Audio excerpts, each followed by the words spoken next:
Good morning, everyone. What's up, Dylan? Oobla doobla. Not sure what that means. Not a whole lot going on this morning. Editing some videos.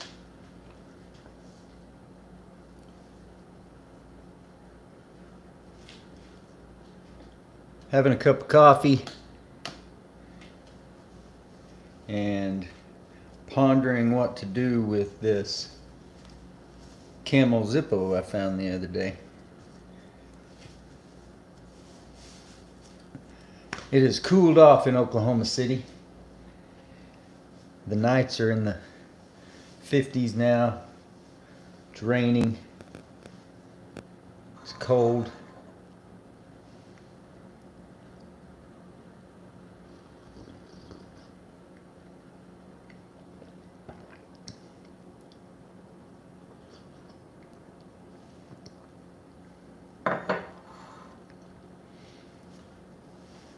So we'll just hang out here for a minute and see who's going to join us.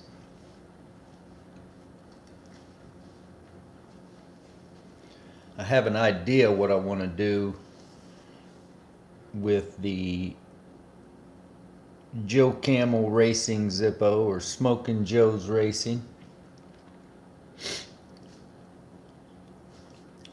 But still trying to decide.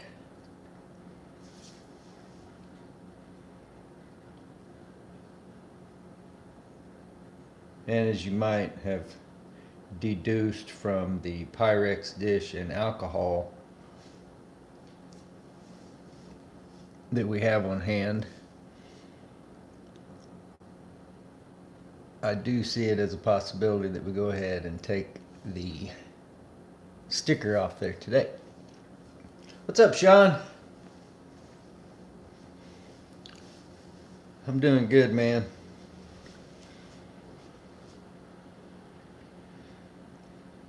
It's a good time of year because it's mild.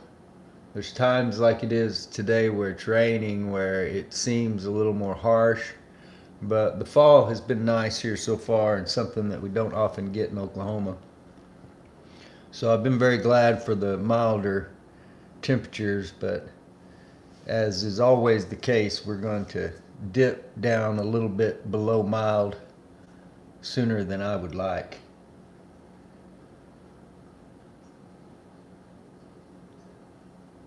But there's worse problems to have.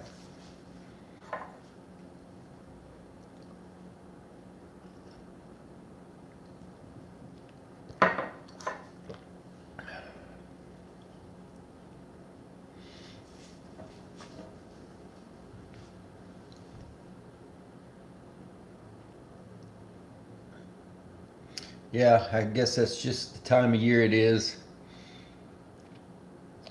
I've got a buddy, I've mentioned this before, that lives up off the coast of Washington State. And their temperatures stay mild. They don't have the 110 degree that we have here in Oklahoma, nor do they have the freezing temperatures. But those kind of places are the outliers, I think.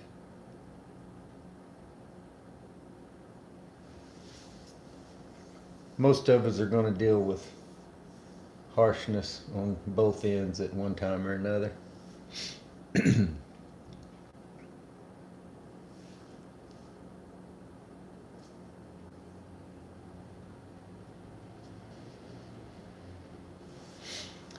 I'm kind of curious if anybody is participating who is a seller.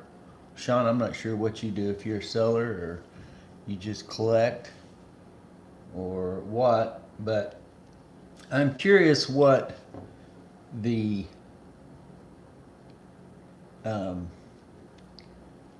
consensus would be.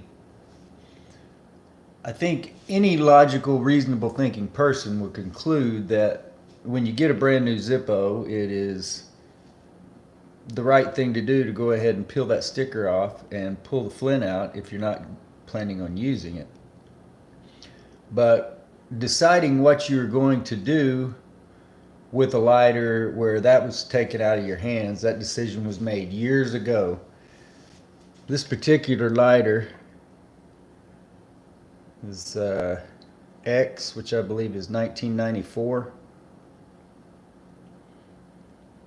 And as you guys saw on the, what was it? I think 98 and 99 lighters that I opened up from the National Lighter Museum in Guthrie, Oklahoma. One of them, the Flint, was perfectly fine, and the other one, the Flint, had looked like it exploded all over the place in there. So it's a crapshoot. You don't know what's going to happen when you open it up. You don't know whether you still got a good viable Flint in there. What's up, Big John? Saw you on the live stream last night, the Zippo ZF77 live stream. I was in there for a little bit and enjoyed watching you guys' conversation. But getting back to the Zippo with the sticker on it and it just being a crapshoot as far as the condition of the Flint, I really am kind of torn as a seller. As a guy that likes to make videos about lighters and things like that, I'm not torn at all. I'd like to go ahead and pull the sticker off and let's just see how hard it is and how much of a coaxing it needs to get it all off there, and if we end up damaging the lighter in the meantime. And then also seeing what the situation is with the Flint. I'd love to make those kind of videos all the time, but I also like to make money, and also whether I'm going to make money or not, I like to keep the lighter in the best condition for its value long term. So that just makes me wonder what the best decision is for any seller. Is it to go ahead and deal with the Flint, pull the sticker off and deal with all of it? Or is the value for so many collectors in the sticker to the point that I shouldn't even mess with it? That if I'm going to sell it, I need to just go ahead and leave the sticker on and let them deal with it on their own.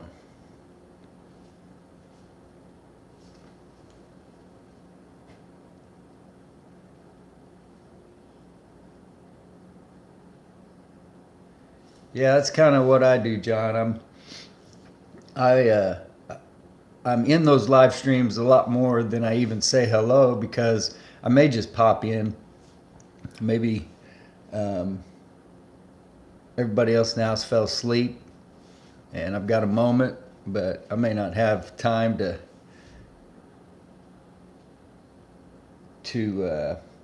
type in and participate in the chat. But other times, like last night, I knew I had a little bit of time, and I got in there right when it started, so I went ahead and said hello, and then still really was just watching more than participating. But I love those live streams. I like seeing the conversations that go on even in the chat, sometimes behind whatever project ZF77 has going on.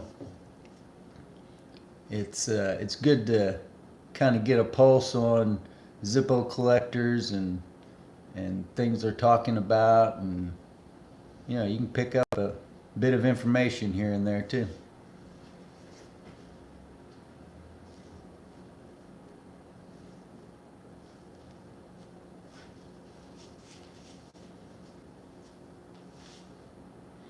Yeah, it's kind of crazy. Sean says in the chat that for collectors, don't touch it, leave the sticker. And I've had it seems like that's what the consensus has been when I've asked in the comments of videos in the past. It's that sticker really is king, which is crazy. Because those people who are paying the premium for those lighters with the sticker on them really have no idea what kind of mess somebody's got on their hands when they do open it up. So in that case, and I think you're probably right. We'll see what everybody else has to say here. But just for full disclosure, I think I've decided what I'm going to do with this. If I've got somebody I'm going to give it to, if they want it. I sent them an email last night. I was hoping they would join us today. We'll see. I don't want to. It's somebody you all know, comments on our videos often, and somebody who I have, maybe have had a collaborative type video with in the past. But anyway, I don't know if it's something he's interested in. If not, maybe then I'll go ahead and take the sticker off and display it with my own for the time being.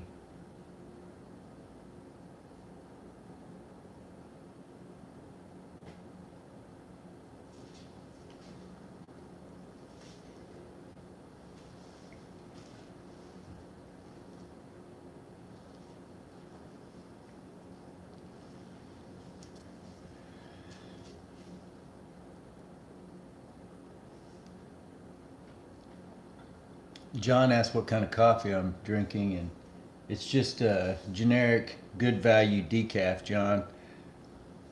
But there's a heavy dose of heavy whipping cream in there. And I don't consume sugar or carbs, at least not when I can help it. Certain number of good foods that have naturally a small amount of sugar or carbohydrates in them, but I don't need any added or really any carbs or sugar of any kind.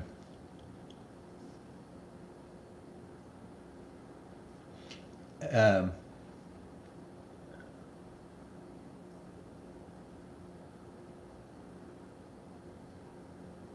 Okay, Sean, I'm sorry. I thought there for a minute that the sound problem was on my end. I'm working with a microphone that's very sensitive to my position in some when I use it in some locations, but in this particular location, it seems that it kind of picks up pretty broadly. But it sounds like I think you had a problem there on your own end. It looks like. But getting back to the coffee, John, I uh, I sweeten it with a product that is a blend of stevia and erythritol, a granulated. It is just about like sugar. It is miraculous for a guy who likes the taste of sweet things, but doesn't consume sugar or anything of a glycemic impact anymore. So I hope that wasn't too much information about my coffee. Well, Sean, I had some real sound problems going back in some of not the earliest videos because I didn't talk. I used to have music playing in the background of those earliest videos. And you guys can go watch those. They're all pretty short. Um, most of them under a minute, and most of them have country music playing in the background. Guys like Sturgill Simpson and John Fulbright, um, Cody Canada, Cross Canadian Ragweed, that kind of thing. So, but then when I first started doing the narration on the video, I didn't have a microphone. I was just using the sound on the phone. And yeah, there's some of my most popular, most viewed videos. The sound is horrible. I still get complaints, people bitching about it, but I've made better, newer videos, but with the way the traction is and search engines work, that's the video they see first. So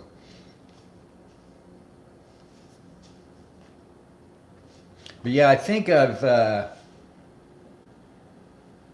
between the sound on my MacBook and then this microphone, using it across most of the devices now, I think I've got decent sound going on. Haven't really taken any criticism for any new videos in a while as far as the sound goes.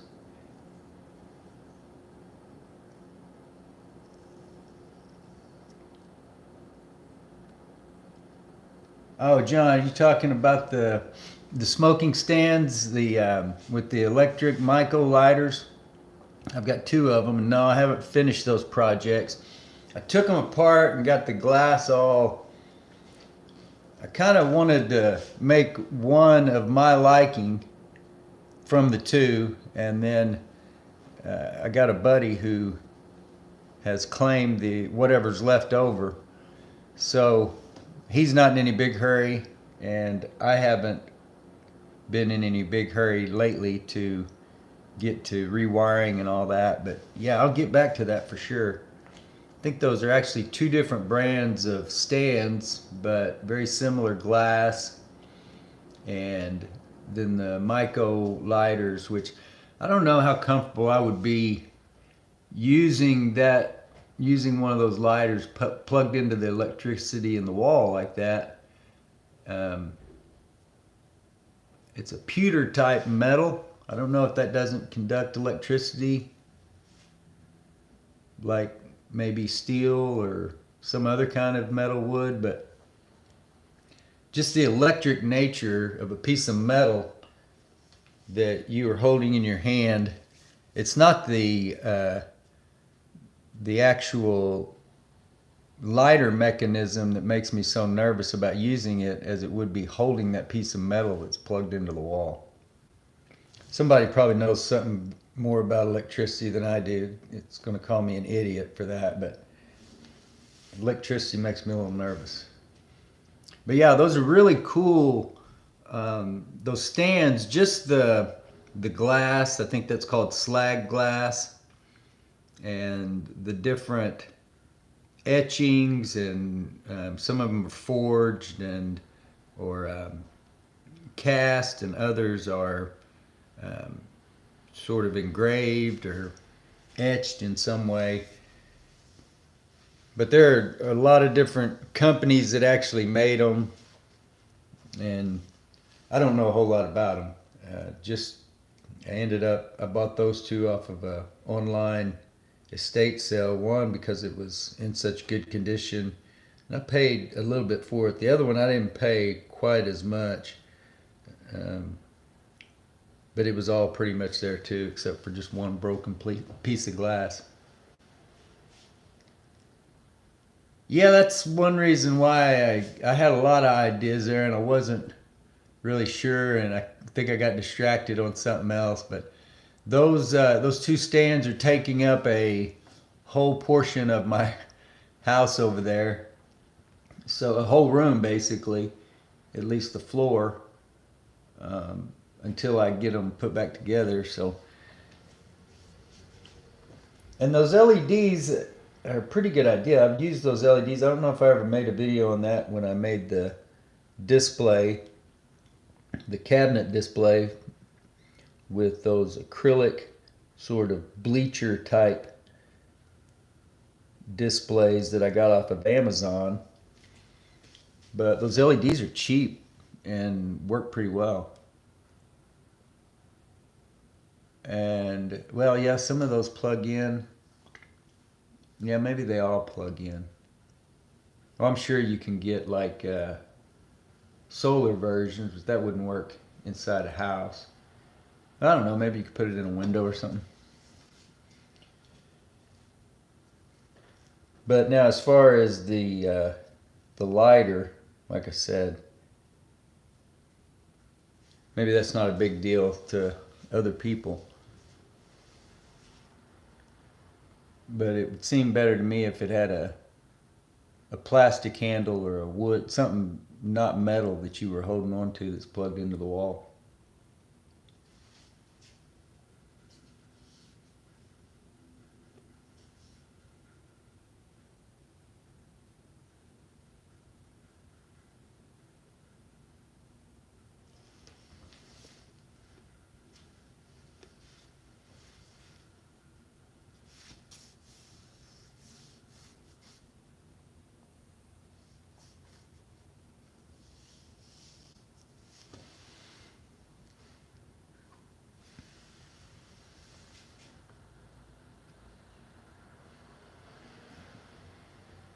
Definitely need to get a cloth to wipe this down with.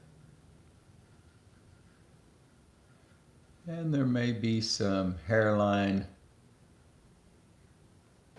scratches, scuffs, that kind of thing. You never know.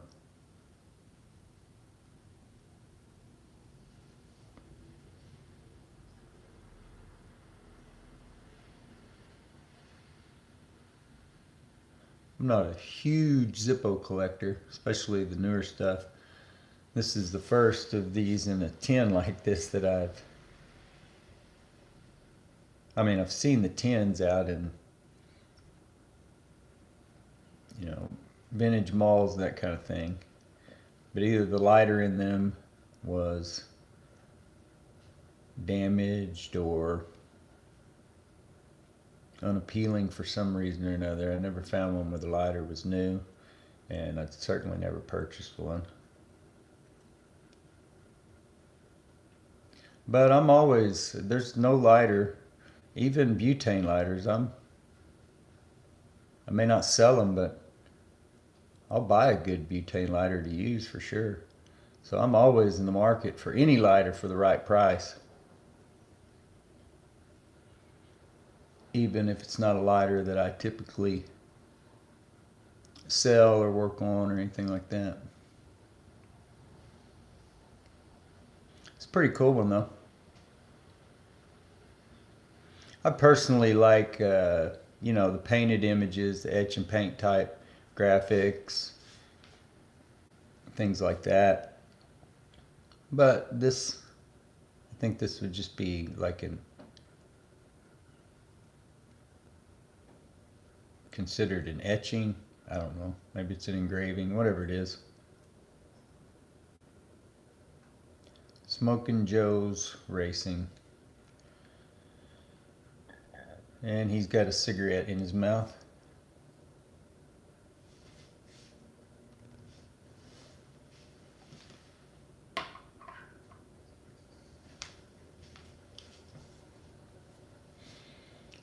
So if I do decide to go ahead and peel that sticker today, then that's what I'll do. I'll go ahead and peel it as best I can. I'm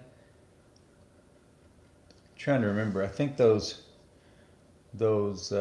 National Lighter Museum Zippos, I think they had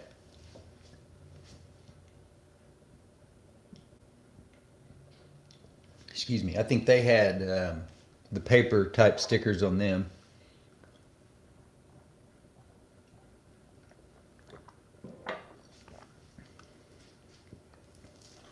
But I'm not certain. The person that I have in mind to give this lighter to, I'm not sure whether they would prefer to have it with the sticker still on or not. So I don't know. Depending on what happens here, I may hold off.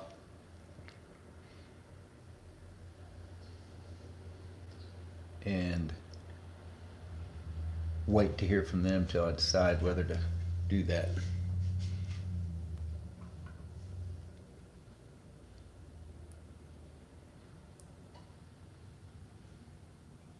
Doesn't look too bad here, but you can see that the paper is pretty dry. It also looks like maybe sort of a line of adhesive there, like it has drifted over time or maybe shrunk.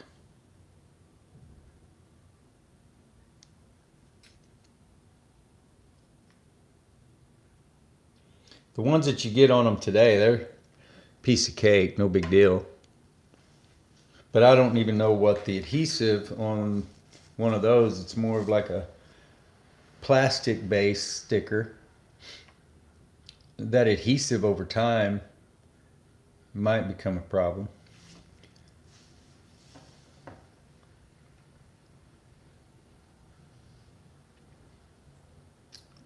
But in discussing this today, I do think it's important to remember that as far as the new stuff goes, I think it's a no-brainer. Just take the sticker off, take the Flint out, preserve the sticker in some way. I put the sticker in a Ziploc type bag with the Flint if I'm not going to use it. But I just stick that on the inside of one of those bags, and then put it in the box, and then you've got everything original.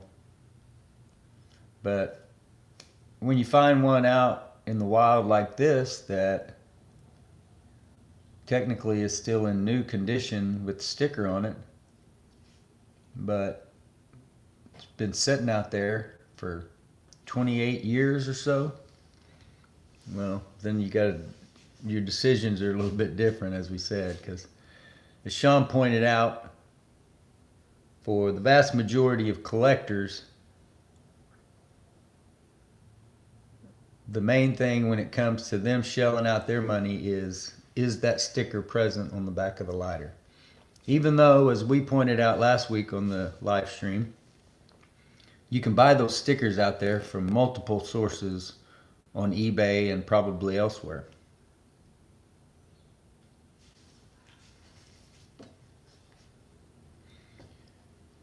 I'm glad to talk about anything else you guys might want to talk about too, so just ask there in the chat. I was glad last week during the chat to have met Azrael, and then we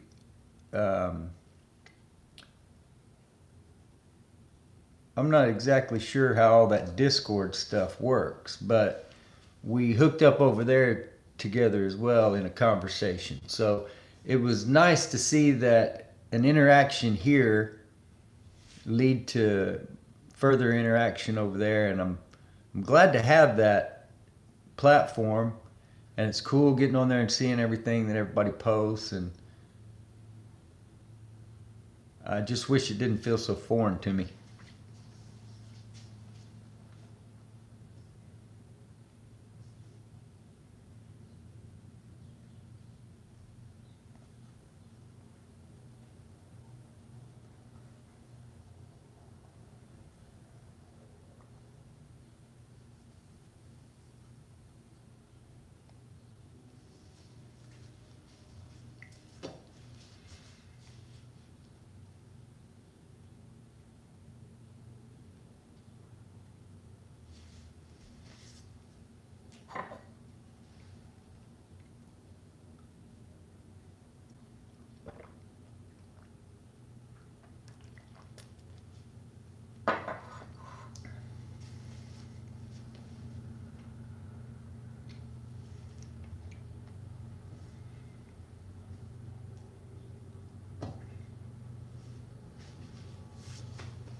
Picked up this small can of fuel at Walmart the other day, and I used to not buy these because I felt like I was getting ripped off compared to what I would pay for a 12-ounce can on Amazon or eBay. But the 12-ounce cans have gotten so expensive that I think you're kind of getting a deal to pay $2 for one of these 4-ounce cans at Walmart nowadays.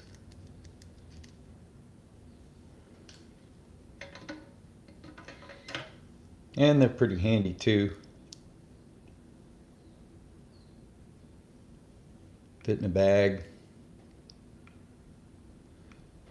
Fit in some pockets.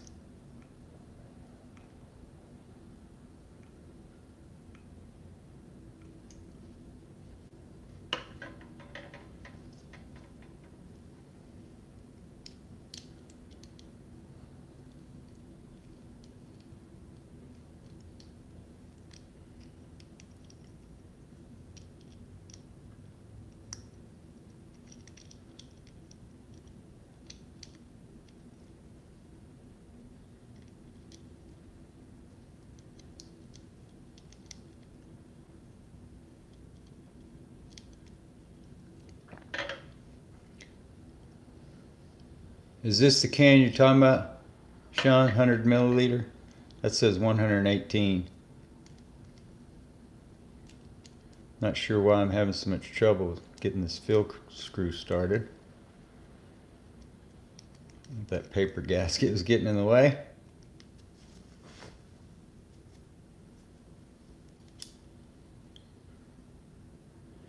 Oh, not Zippo, another brand. Yeah, you know, I buy the Roncinol too. And I don't have any problem with it. Seems to me to work just fine. But sometimes I can get that Roncinol, a 12-ounce can of it, for $4 or $5 at one of the grocery chains around here, where it seems like the 12-ounce cans of Zippo fuel have been more. The cheapest I found one was at a smoke shop for $8. It's been more expensive than that. Seems like it's been $12 or so on Amazon lately. So I'll gladly pay $2 for that'd be a $6 12-ounce bottle equivalent. So, hey Gavin, what's up, man?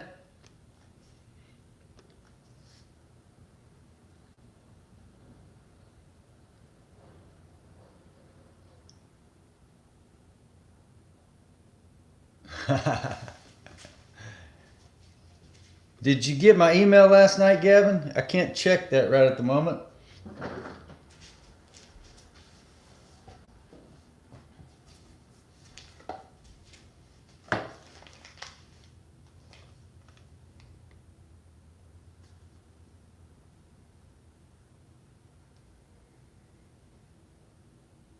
Yeah, you know, it's weird too, Sean, with the Zippo products that they carry at Walmart, because and where they put them. It's like the Walmart nearest where I live, right here in the middle of Oklahoma City, they don't hardly have any. Occasionally, I've seen in the last couple of years, I've seen maybe 2 displays of like 6 of just the most basic lighters that were either that orange or maybe the street chrome, $10 or $11 lighters. And then also these displays of the 2-ounce or 4-ounce bottles of fuel. And then of course they have all the, like the fire starter and the hand warmers and all that stuff that lighter people don't care anything about. But then I go to a different Walmart in a different part of town the other day, and in the section where they keep the cigarettes, behind a particular counter, as you're checking out, they had several pegs on a board back there. I mean, like at least 15 or 20 rows of Zippos back there, and different price points. Like I saw 10 something and 16 something, like those sugar skull design lighters, and some of the other, still wasn't anything I was really interested in, but I just thought it was interesting to see that particular Walmart had all of these, but they were back there behind behind that one counter, because obviously, apparently, I would assume they have a problem with people walking out with them. So I understand what you're saying when you say that you need to stock up when you get it, because that's the way I feel about the fuel. Even finding these little 4-ounce cans for $2, you don't know how that it's always going to be there when you go to buy it.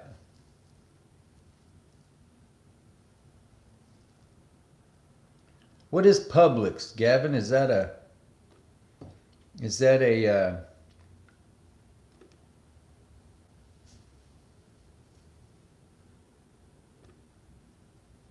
grocery store?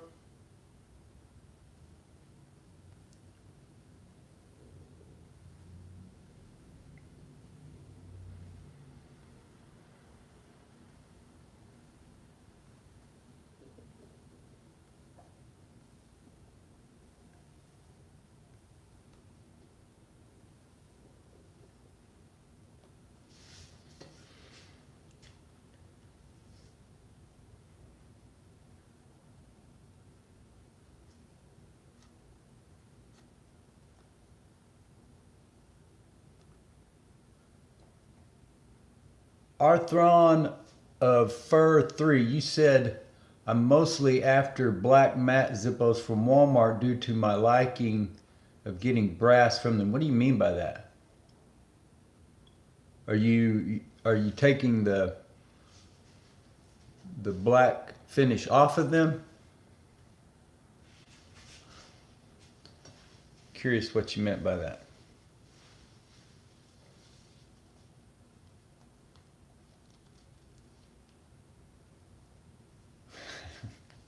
I don't even know what a Poundland is, Sean.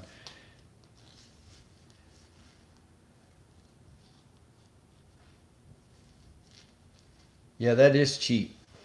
$3.29, I think Gavin said, for a 12-ounce can at Publix. That would, like I said, that's less than half of what you're getting, or almost half of what you're paying when you buy 3 of the small cans for the $2 Walmart price.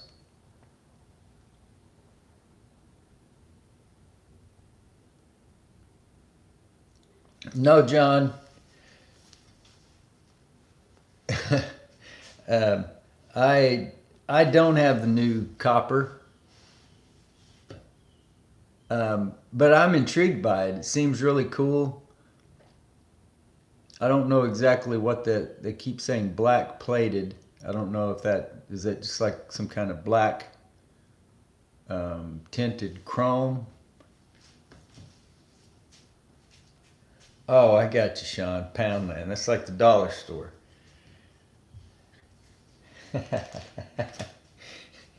makes sense. When you said pound, I thought about um, lost dogs. That's what we call the place for lost pets here in the States is the pound.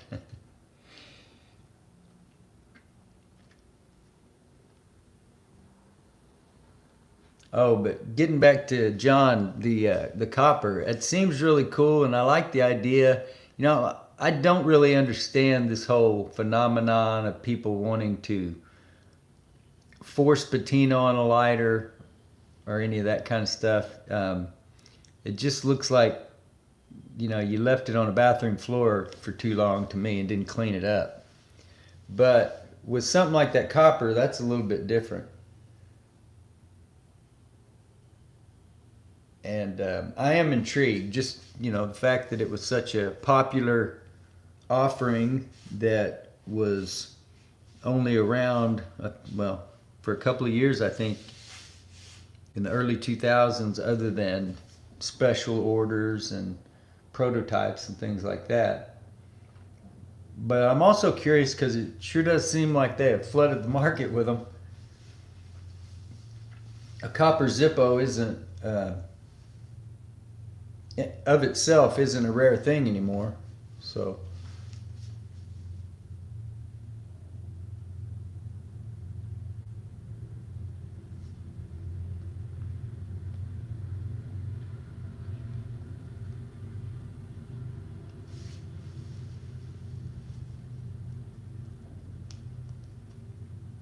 what do you mean by your table, Arthron?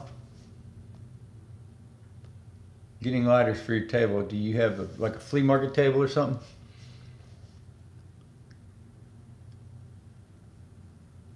Yeah, like I said, John. I didn't like spending that $2 when they were dirt cheap for the 12-ounce can on Amazon, but it doesn't seem like anything is dirt cheap anymore,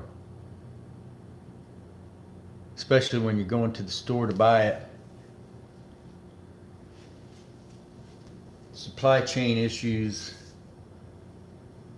seem to have caught up with just about everything at some point or another.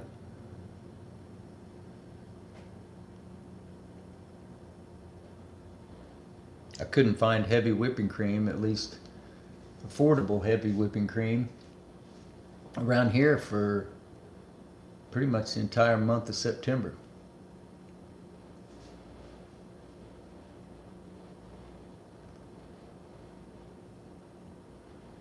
Gotcha, Arthron. Working on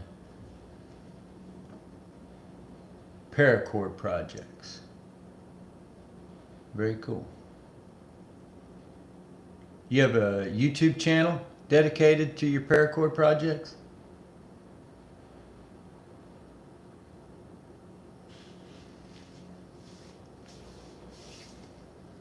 That's a great thing about YouTube is there's somebody out there that's interested in the same things you are.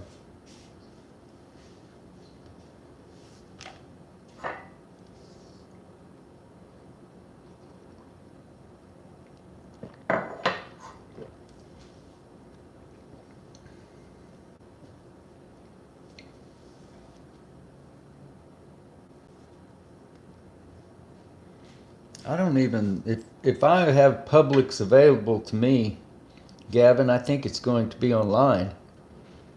But I could be wrong about that. I just don't recall ever seeing a Publix in Oklahoma.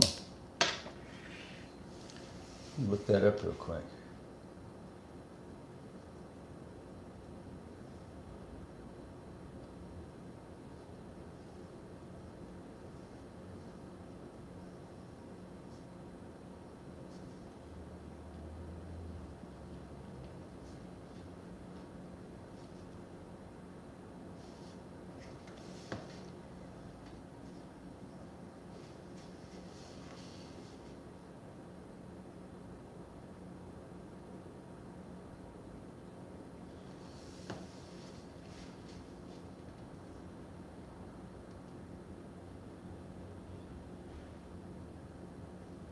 Yeah, that's crazy. ZF77 always said that they would throw fluid in when you bought stuff. I don't know that I've ever bought anything directly from Zippo. If I have, it's been a while back, one of the first Zippos that I bought. But yeah, that's horrible having to pay more for shipping. Definitely takes the cost up. Yeah, I don't know, something must be wrong with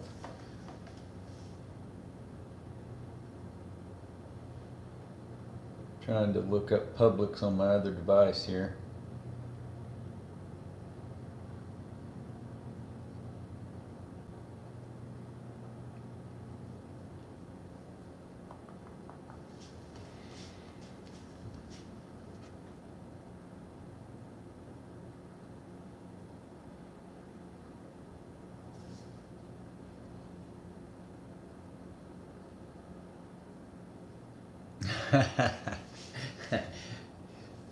Yeah, I don't have any dogs of my own, but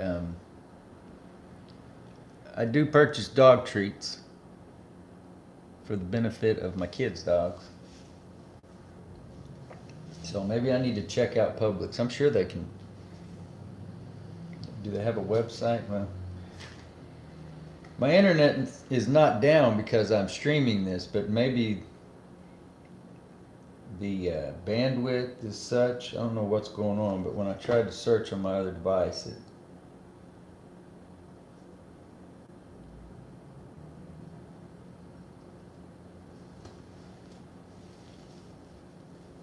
says the server stopped responding. But I will check that out later.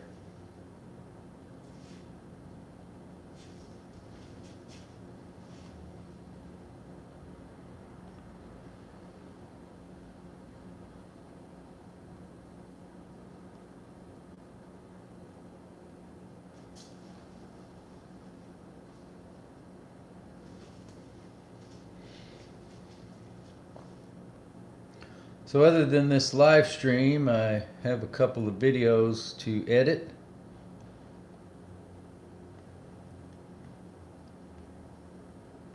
And trying to stay dry from this wet weather we've got in Oklahoma City this morning.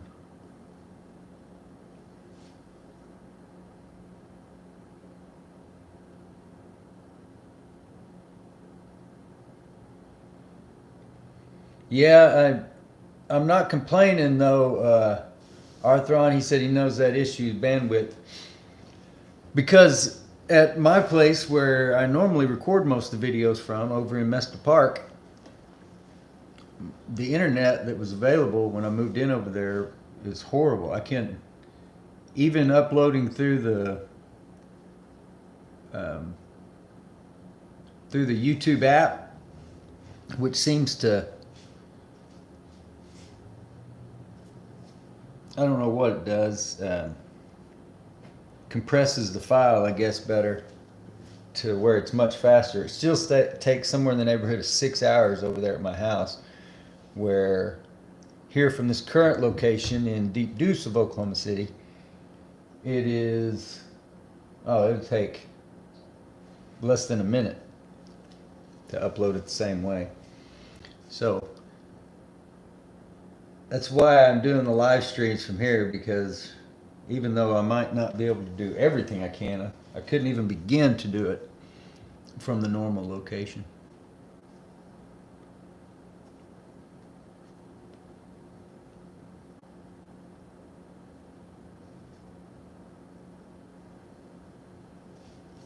Where are you at, Nap the Flame? You say it's wet there too.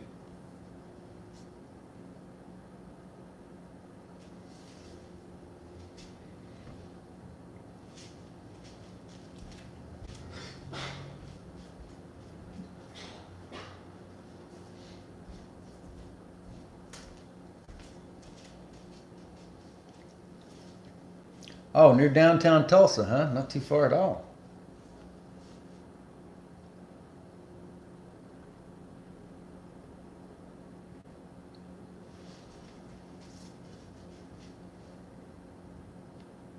I was actually born in Tulsa.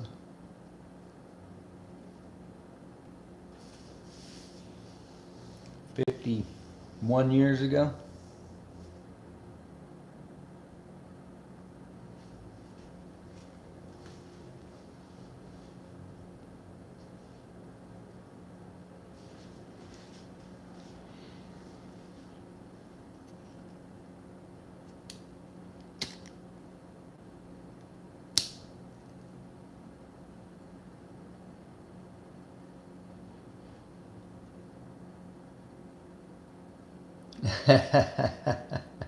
Yeah, I don't doubt it.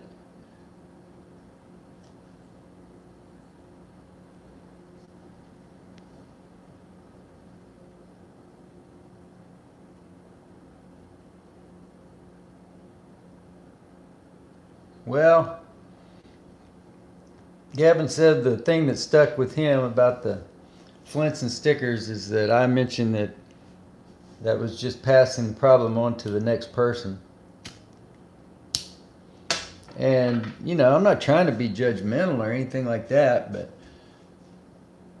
I don't know. Maybe some people look at it, maybe some people literally don't care. They can lock it away. Um, you know, the mess that might be inside there doesn't really bother them, so long as that sticker's still in place. But, you know, just like those ones that I got up at the National Lighter Museum, it wasn't even such a easy decision as saying, well, I'm going to bury my head in the sand and act like, because there was so much flint dust coming out from under the lid. And I thought even that it might have damaged the finish of the lighter. I don't think it did. I don't really remember 100%, but as far as I can remember, I think those cleaned up pretty good. But you've seen that in the past too, with some of those really old ones that have set in some of those paper boxes with flint dust, and it does appear to have a negative effect on some of those chrome finish lighters.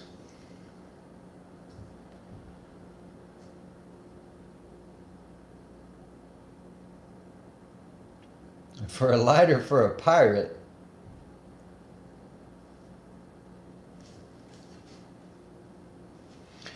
so Sean, you're saying that for your new ones, you would pick the sticker up, pull the flint out, and then replace the sticker back down where it was, I believe is what you're saying. Which isn't an option for what we got here with this one, because this sticker is going to come apart on us. I'm sure of that. Maybe not.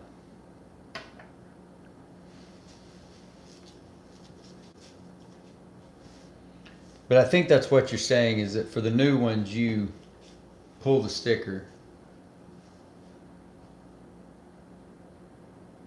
But Arthron,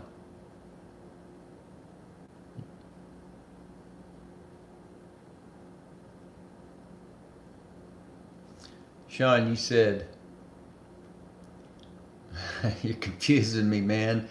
You said, no, it says I'd like the sticker.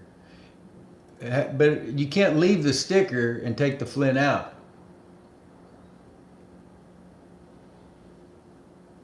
In order to get the flint out, then you're at least going to have to peel the sticker up.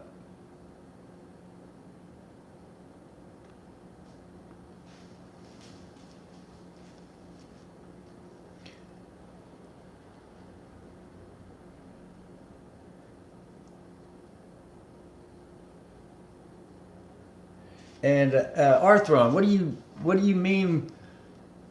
You want a recommendation for a lighter for a pirate? Are we talking about a real life, present day pirate?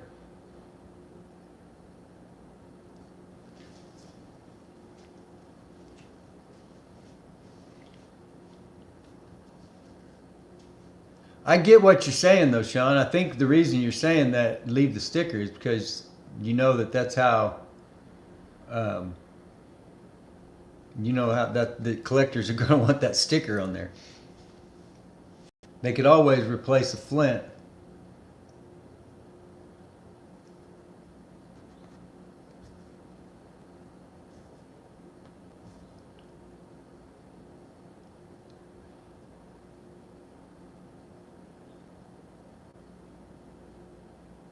Yeah, Gavin, that's definitely something that I am interested in, something we could do. The number one reason why I don't, it's been a good while since I've agreed to let anybody mail me a lighter that I was going to repair. And when I have done it, it's just been because the person appealed to me and they really seemed to need the help and didn't have the means to get it otherwise. And maybe they had problems with their hands like I did, and only further along, and literally weren't able to do it themselves as far as repairing. But that's my main thing why I just don't like taking in other people's items, being responsible for other people's items, possibly damaging somebody else's item in repair, and then having to mail it all back to them. But as far as what you're talking about there on consignment, that would be a little bit more streamlined, because you'd only be mailing me what we had already agreed what you wanted to do. So yeah, that's something I am open to. If you've got some lighters you want to sell, and especially if we could work out something where you don't, well, that I like to put a video of the lighter working into the eBay listing. So obviously I want to make a video of the lighter, and depending on what else might need to be done, or if anything needed to be done or not, at the very least make some show and tell lighters, and of course giving you credit for who the lighters belong to. But would love to discuss that, just because of, maybe I can help you out and get some content for the channel as well, get a variety of lighters we haven't seen before, or whatever. So yeah, whatever you got in mind,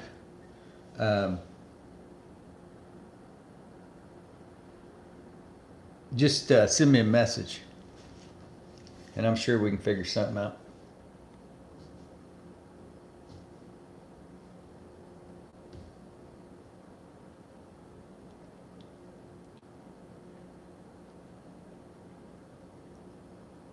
See, that's the problem though, Sean, is and you know, like I said, with this particular lighter, the damage is done. But for anybody buying a new Zippo, those stickers peel up just fine. So I would go ahead and peel it up. Even if I was going to leave it on there, I would peel it up and take that flint out and then place it back down.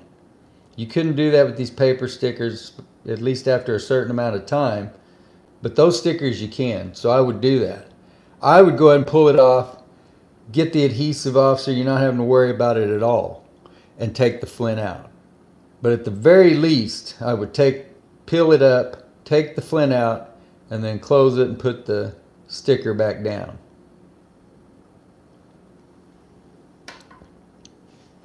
Ted Ballard told me 5 years for a flint.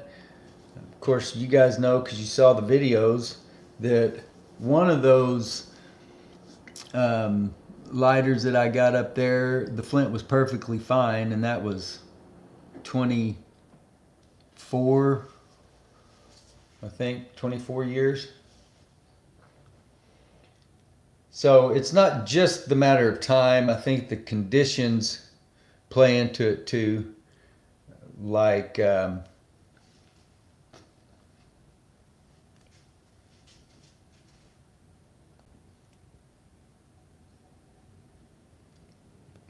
moisture, basically the surroundings. And something like that Zippo tin, this Zippo that we're looking at right here, that tin is so worn and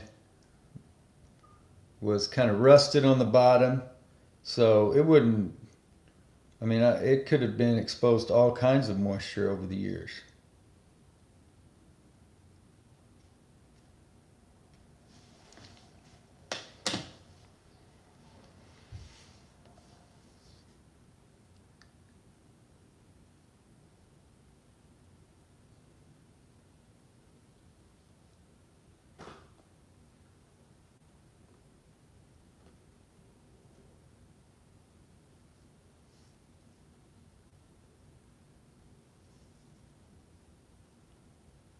Yeah, I think that's the case.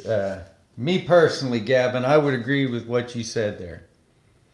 Gavin said, in terms of collectability, would the lighter be in the best condition if the sticker was untouched or if the sticker was removed and you know for sure the flint hasn't blown up inside the casing? I'm sorry, that's not Gavin, that's Mike. Mike Oxlong. Give credit where credit is due. You were the same color there in your icon in the chat as Gavin. So I don't think there's any doubt about it, Mike. The actual value is in knowing that the flint has not exploded in there, but the perceived value is the problem, because you've got so many collectors out there who don't actually ever use their lighters. So to them, I don't know. To me, it seems clear. A lighter is a tool that is meant to do a job. If an expendable part of that tool has degraded and ruined the rest of it, and it's going to have to be dealt with before it'll function, that's not an ideal situation for any collectible to be in, from my perspective, especially one that can cause so much damage while idle. I cleared out the flint tube on that Ronson D-Lite Junior Sport yesterday.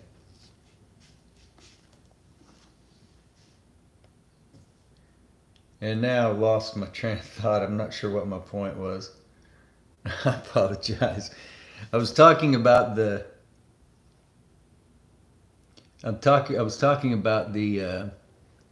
Flint, and to me that being, anyway, I apologize. I completely lost my train of thought there. and how that related to the Ronson.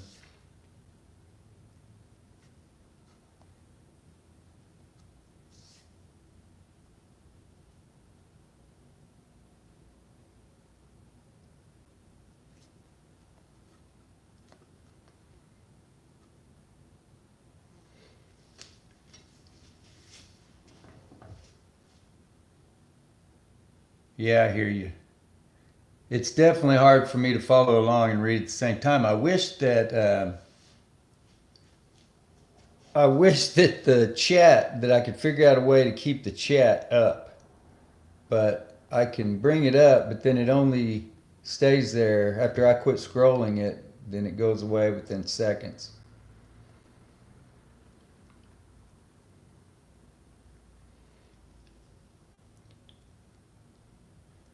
But Mike was the one who said, in terms of collectability, would the lighter be in the best condition if the sticker was untouched, or if the sticker was removed and you know for sure the flint hasn't blown up?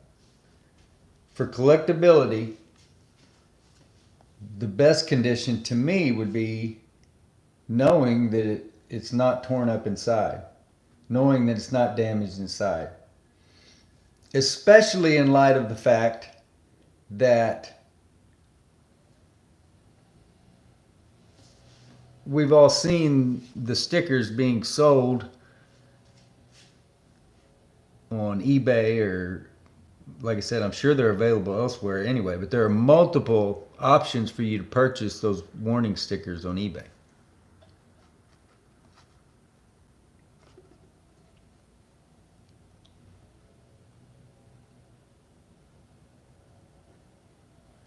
Yeah, I guess so, Arthron. I get that. I get the just for fun because, you know, I do a lot of stuff just for fun.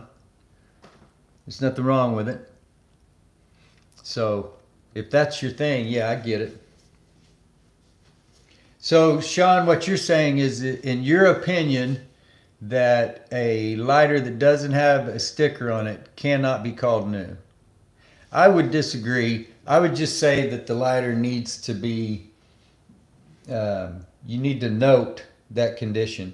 You can call it new and say the sticker is removed and I did it so that this flint would not degrade and cause damage to the lighter.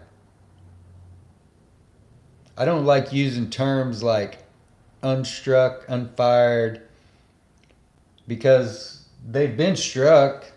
The flint of a brand new Zippo that you haven't put fluid in it, it's still going to have been grooved. The file wheel has ground against a flint.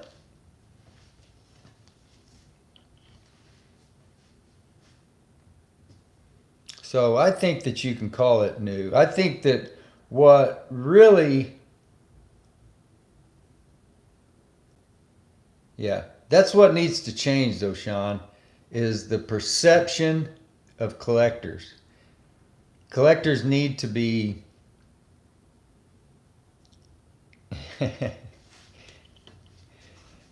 collectors need to be made aware of the situation.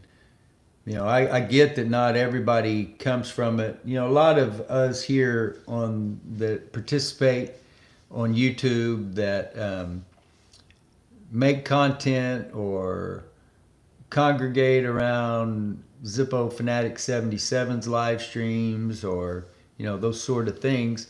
We tend to, or it seems like most of us tend to use our lighters, but I would guess that just from what you see in places like the Facebook lighter groups, the OTLS page and some of those, that it might be 50-50 as far as there might be 50% of lighter collectors that never fire their lighter up, never put fuel in them, they've never taken a sticker off of any of them, especially Zippo collectors. And I guess I can understand a little bit of that as far as Zippo collectors, because people have talked about that for a long time, as Zippo basically being a palette for art.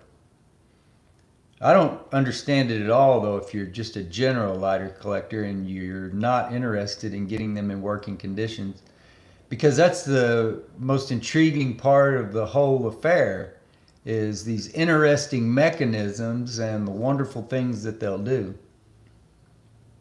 It's one thing to have a Beatty jet lighter sitting there on your shelf and you telling somebody what it'll do.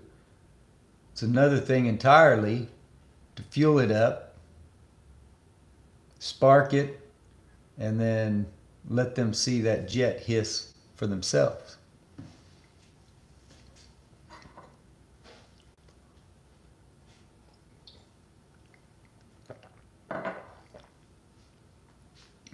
If anybody's watching this later and puts together what I was trying to, what my connection was between Zippo warning stickers and cleaning out the tube on that Ronson D-Light Junior Sport, feel free to leave that in the comments.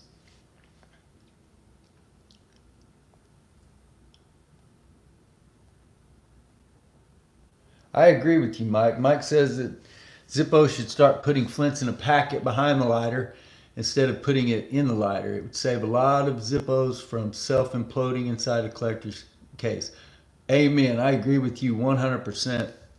The first couple of, or it was actually 3 of them, and they were Ford Zippos that I sold. That's how they came to me. The Flint was removed, and it was in a little plastic bag like what I put them in. And also the spring was in that little plastic bag.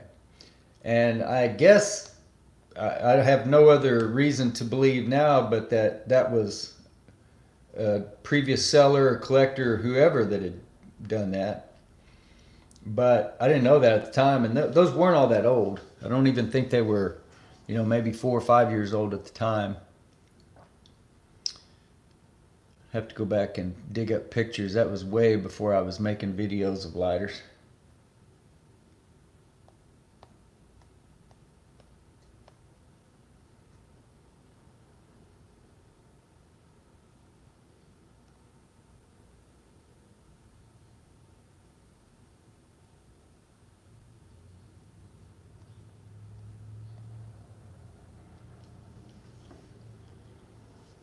Yeah, I agree with you, Gavin.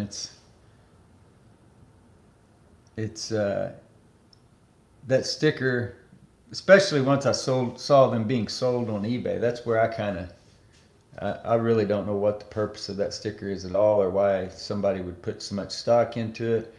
And also, when you see collectors from other parts of the world, this is, I don't know if it's just the United States or North America, or maybe there's a few other countries as well, but there are plenty of places where you can buy a Zippo and it's not going to have that sticker on it when it comes to you. Would that lighter not still be new as well, having never had the sticker on it?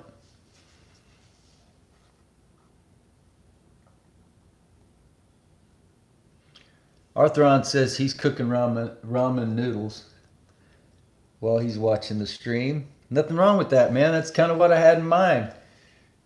Not everybody has, I used to not have any spare time in my day. I'm glad now that I've got a little bit more discretion with my time. But just like ZF77 streams are so late sometimes, and I know for me, I'm usually in bed by 10:30 at the latest, 10:30 Central Time here in the middle of the United States. But getting together like this in the morning, having a cup of coffee, maybe you're having lunch where you're at. It's almost getting lunchtime here now too. But I thought it would be worthwhile at least to try get together on a weekly basis. Maybe have a main discussion, a design topic but then also talk about whatever you guys might want to talk about.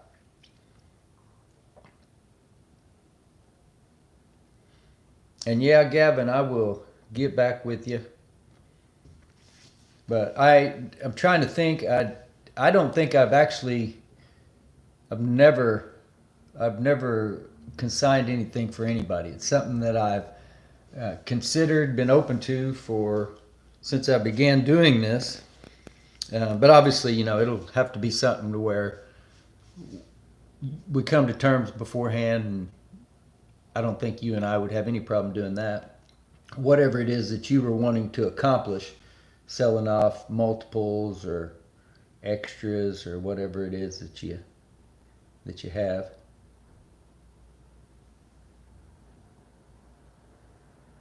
My general philosophy for my store is I have a minimum that I'm willing to take, but I've kind of reconsidered that a little bit later. Well, and that's been sort of fluid. When I first started, I did a lot of penny start auctions, even not just for the charity stuff, but just started everything at a penny. So I sold a lot of things off cheaper. And then when I first started listing them as buy it now type listings, then maybe the floor was down around the $15 to $20 range. But then as I got a little bit better at what I was doing and finding more lighters, I sort of quit listing some of that lower end stuff, and I just don't really list anything that I don't think is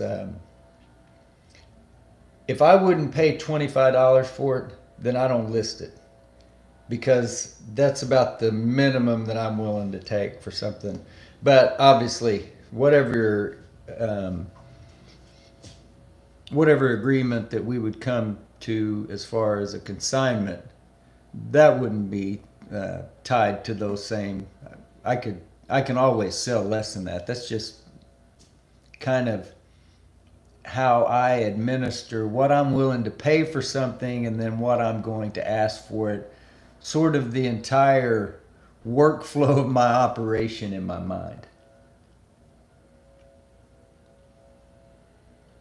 And then when I have something that is sort of on the lower end of that, where I'm thinking, well, maybe this isn't, well, then I will definitely consider those. If I say, well, this is a really nice lighter, but maybe it's not quite a $25 lighter, I would still consider selling that in one of the Penny Start charity auctions. But the majority of the time when I've run the Penny Start charity auctions, those weren't lesser quality lighters. Those were just coming. That was just a lighter that I had listed for a good while that hadn't sold, and I decided to feature in those auctions. And I'm going to be bringing that back as well. Those Penny Start auctions, maybe not to where we're running 3 of them a month all the time, but I definitely want to have at least 1 a month. And I don't know. I think it's a pretty good way to bring awareness to the channel and hopefully bring awareness to a very worthy cause of that disease which killed my father, and which I was tested for back in, 2000, just right after he passed, so 2017, so 5 years ago now. And I don't have it. And the markers for it's called your CAG repeat number, and mine was very low, so there's no chance of my children having it or anything like that. But it's still a very worthy cause and a disease that doesn't get a whole lot of publicity or funding thrown its way.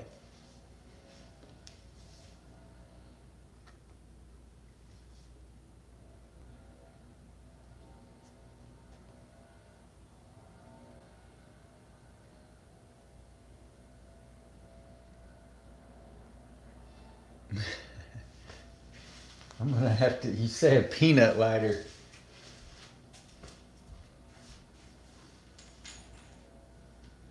talking about an actual peanut?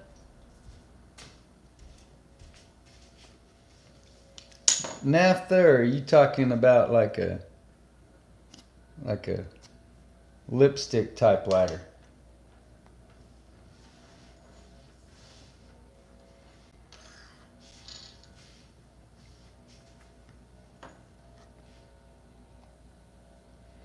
I would think a pirate would definitely.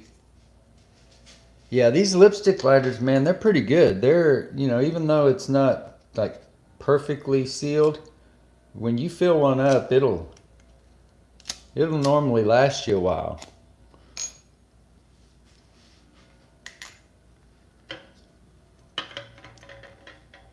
I'm gonna do with my screwdriver.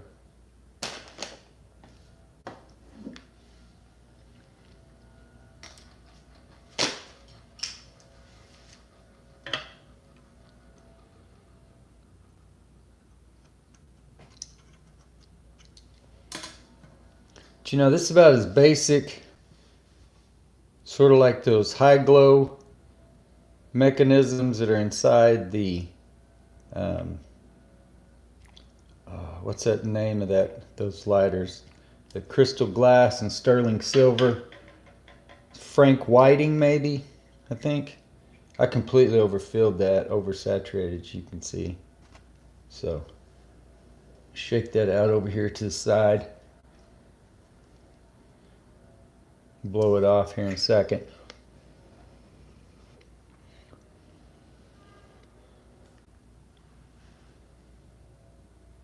But this is all bright.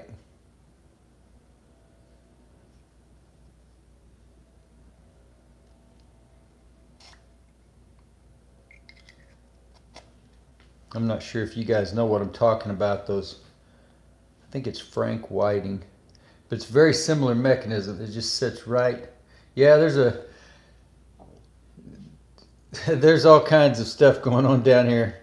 I am just north of Bricktown in Deep Deuce, which is a residential and business district, apartments, that kind of thing, just east of downtown Oklahoma City. So yeah, somebody's out there with some kind of equipment or something, Gavin, blowing leaves around. If they weren't doing that, they'd be shaking a dumpster or playing the stereo way too loud for the proximity and all the people that are so close. I need to pull that wick up.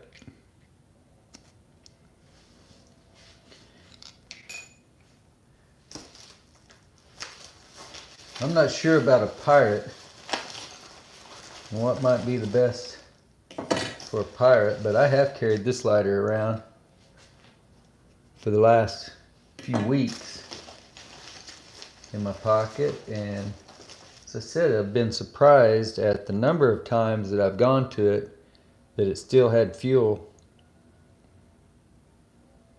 Seems to last every bit as long as a Zippo would. Well, we really got some wick out there now. But I'm not going to cut that or anything.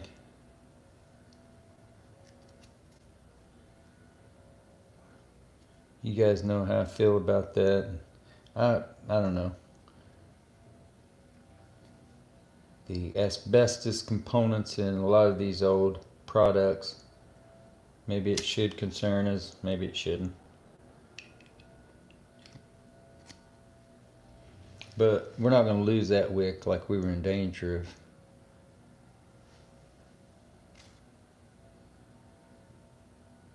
It was singed down there pretty low.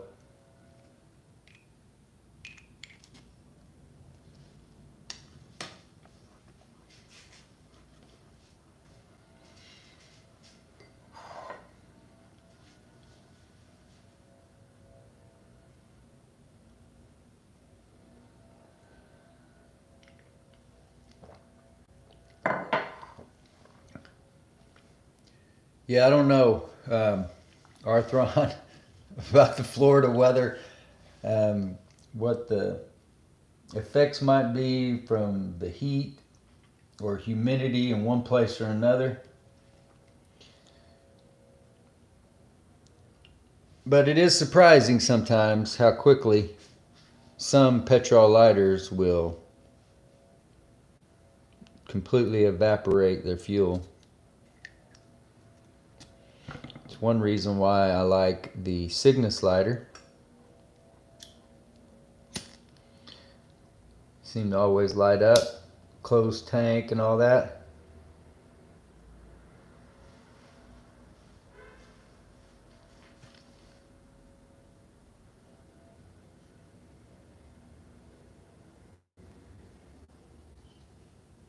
But, you know, sometimes just because of whatever the lighter depicts or the theme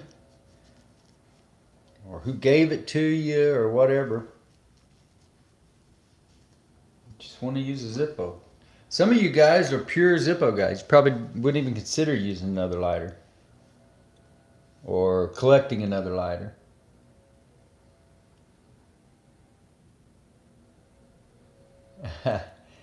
That's something, Mike, that I hadn't really considered. So maybe I'll think about that here over the next, as the weather's cooling down. Maybe I will get more fuel efficiency out of these petrol lighters that I use without all the heat and humidity to evaporate off that fuel.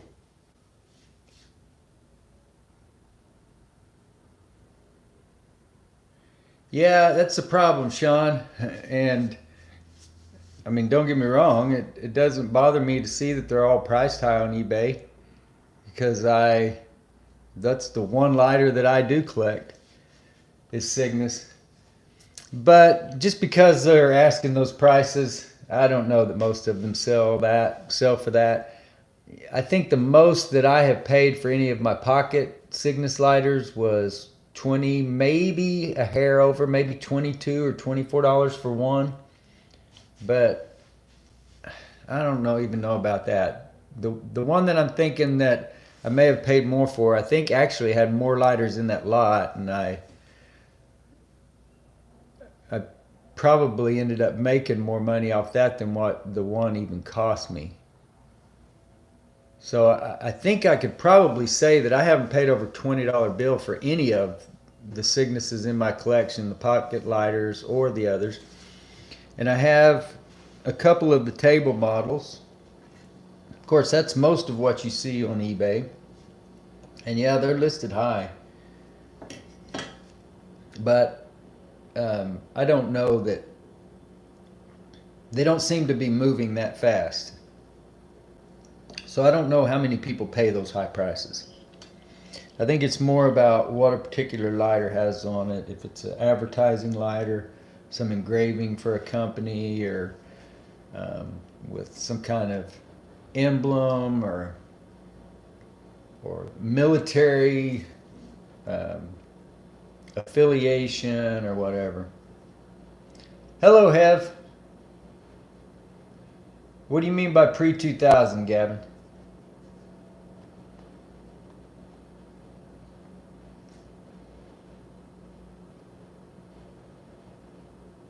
Yeah, I've had a few of those mini auto, or I haven't had a mini auto roller light, Sean. I've had several mini roller lights, and then I had an auto roller light that was just the regular pocket version. But I agree with you. That's what got me. That's what turned me onto the Cygnus in the first place. Is they reminded me of the roller lights, and they are a roller lighter, much lighter in the hand. But the really cool thing about them is whoa. The really cool thing about them is the thumb roller Flint tension mechanism system here.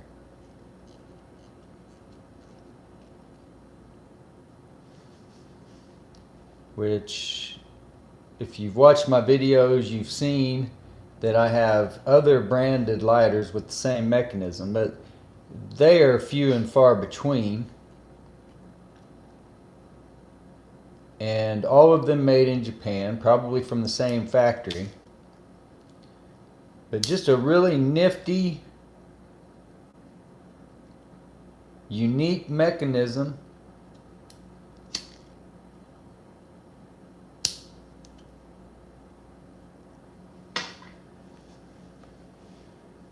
No doubt my favorite lighter. Nothing against Zippo, but Cygnus are my favorite. Oh, gotcha.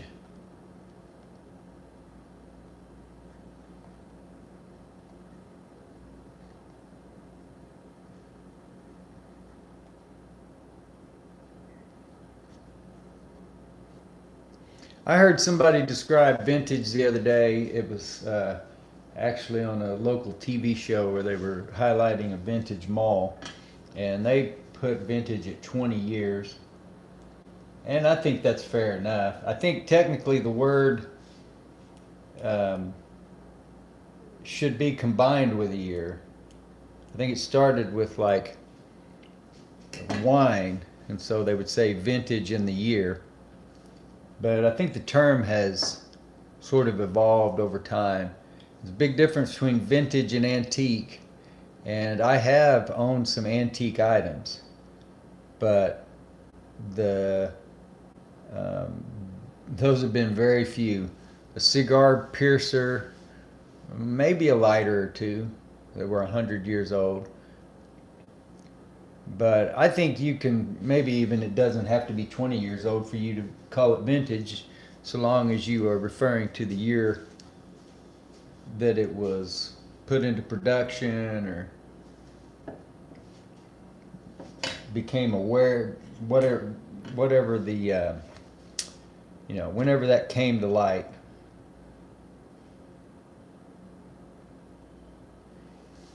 Yeah, the thumb roller, it's kind of weird, Sean. I don't know if you saw the video where I was having trouble with the spark and I didn't realize that it had backed out of there. And you could see it sparking, but the tightness and the ability to adjust right here, it really is, provides a lot of versatility. You don't have to have a screwdriver. And if it's not sparking like it should, then if you tighten it up a little bit, you're probably going to get it exactly where it needs to be.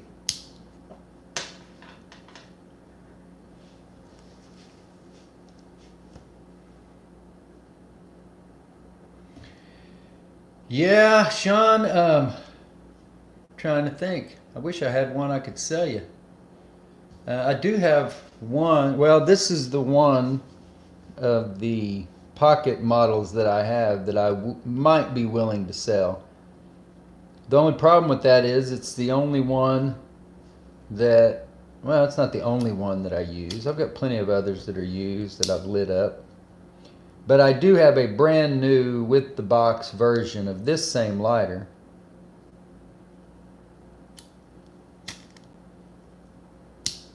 So I don't know, maybe we could, you might be able to talk me out of this one.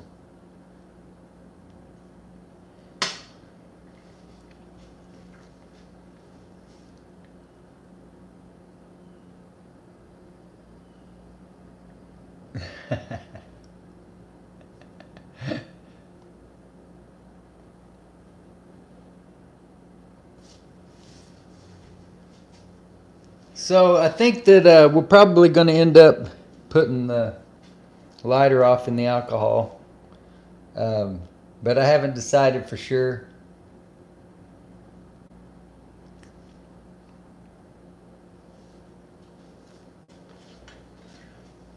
We've got 7 people here with us in the live stream right at the moment. It may have been a little bit higher than that earlier. I can't remember. And there have been 9 people press the like button. So that seems like a good response. Good enough for me. I've enjoyed myself. I've enjoyed myself the last 3 weeks doing this. And I plan on continuing to do this every Tuesday at 10 a.m. If for some reason I have to push it to a different time, then I'll let you know. But for the time being, there probably will not be a video on those Tuesday mornings. We'll just, whoever can get together and meet here in the live stream will do that. And otherwise, you can expect those lighter videos, individual show and tell, repair, whatever the topic might be for those different lighters and projects each weekday morning other than Tuesday. So Monday, Wednesday, Thursday, and Friday. And I may still work on some other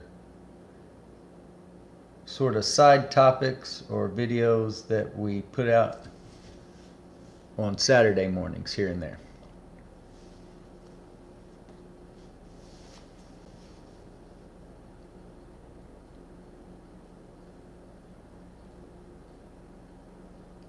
Yeah, definitely, Sean. I will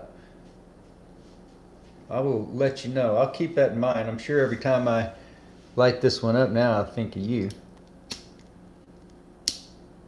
And you're in the UK too, so I don't know. We might have to figure out something other than eBay.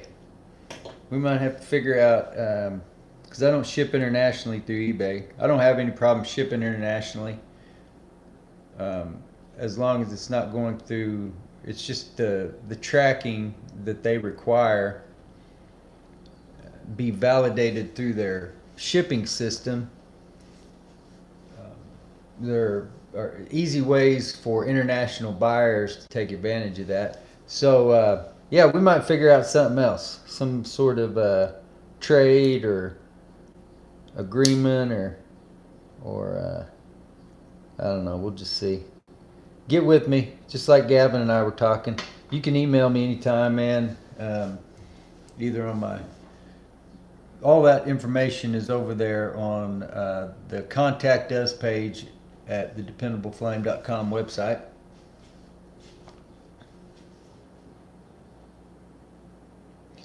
Yeah, I got a friend in Denmark, guy named Donald Hine, who works on Ronson Veriflames and other Ronson butane lighters, and I've mailed stuff to him. I've mailed stuff. It's just yeah, depending on the customs form you have to fill out and all that. Yeah, I think it would be better for us not to do that through eBay.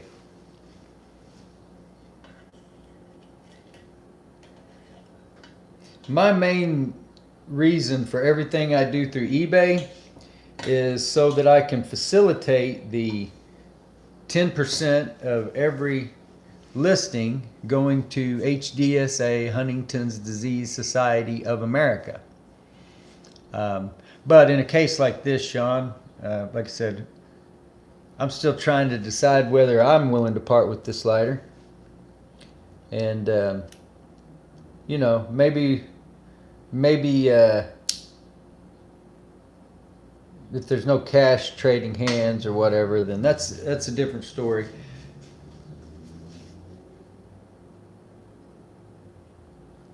But that's why if I'm going to sell you a lighter, then we're going to go through eBay to do that, simply because that's something that I included when I created this whole the website, the whole business. It was very important to me. I talked about how Huntington's disease killed my father, and I've talked in the past about how, you know, I spent at least, I think it was about 7 years where I was convinced that I had that disease myself. And then to learn that I didn't have it, it just didn't seem possible to be completely divorced from the situation and not have anything at all to do with this disease that had wreaked havoc on my life for so long. So anyway, that's why when I sell a lighter, it goes through eBay. But so the special circumstance, obviously, you living in the UK, we'll have to figure out some alternate means of transaction.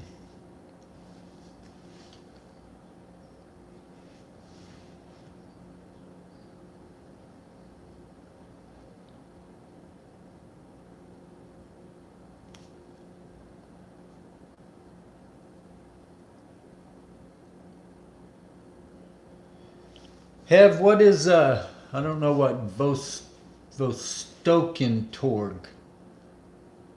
I don't know what that is.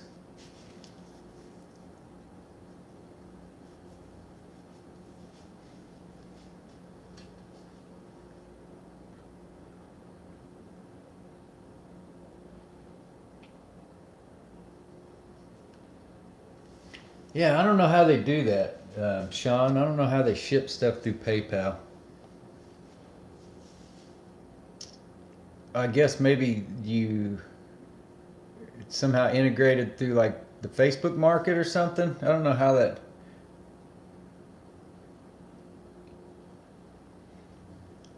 I don't have a whole lot of stuff that goes. Those charity payments are facilitated through PayPal, and when eBay pays me on a affiliate link commission, it goes to my PayPal. But where used to when I sold a lighter, that would go to PayPal. Now that all eBay administers all those payments themselves. That's been going on for well, at least a year and a half now.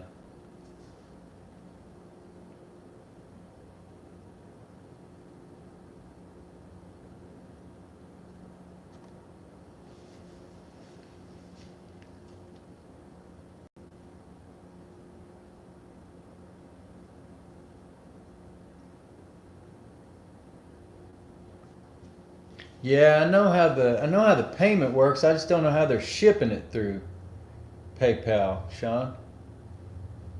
But like I said, I haven't spent a whole lot of time trying to figure all that out. But I have regardless of, I've got a USPS.com account, and so we figure out uh, an arrangement. If I decide to mail you this lighter, then we will. We can definitely get that accomplished. Just have to maybe get a little bit creative on how it is packaged and how it is described.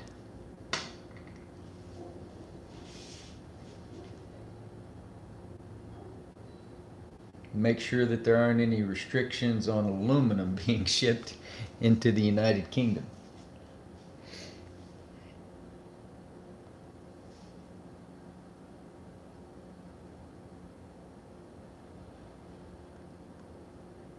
Okay, so a Ronson lighter with a Russian advertisement on it. That's pretty cool. Been Ronsons made all over the world. I don't know if there's ever been one actually made in Russia, but they were made in Hong Kong. There may still, well, they're definitely Ronson.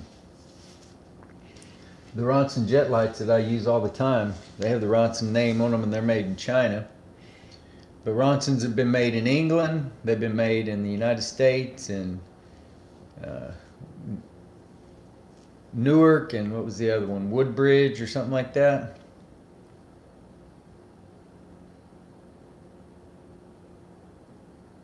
All right, Gavin, I got your message, man.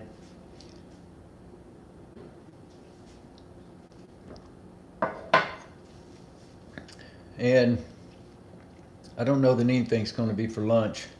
I had breakfast shortly before we started here, and I don't know,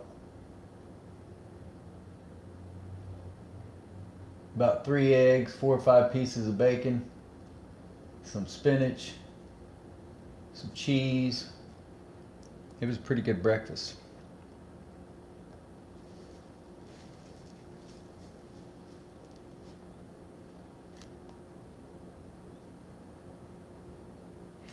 I'm gonna have to figure out some way to pay you back though, Gavin, to return the favor.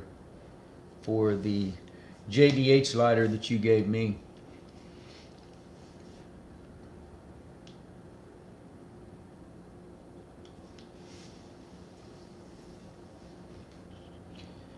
Well, I appreciate you guys joining me this Tuesday morning and sipping your coffee with me, or boiling your ramen noodles, or maybe opening your bag of Doritos like Gavin just mentioned.